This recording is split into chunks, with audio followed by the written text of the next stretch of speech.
relationships and marriages doesn't last nowadays. It's better each and everyone to have their own property without involving each other, because when you are separating, you are divorcing, you start sharing those properties and other properties are being destroyed now. So it's better to build your own property without involving each other.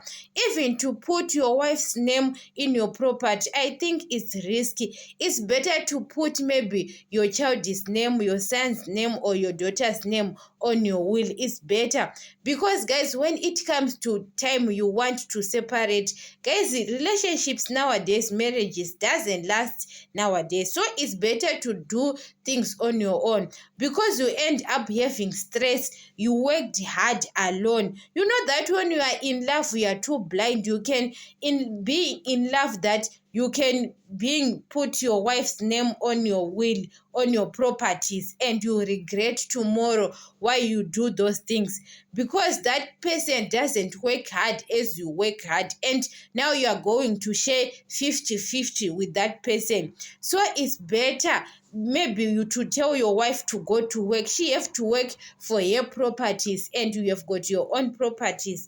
I think it's good, because when you are separating, each and everyone have got properties. Guys, nowadays, life of nowadays, guys, is being difficult, because you regret tomorrow why you put your wife in your properties, your wife's name in your properties, and now you are sharing with that person 50-50 things. You are sweating, you are sharing with a person who doesn't work for those properties.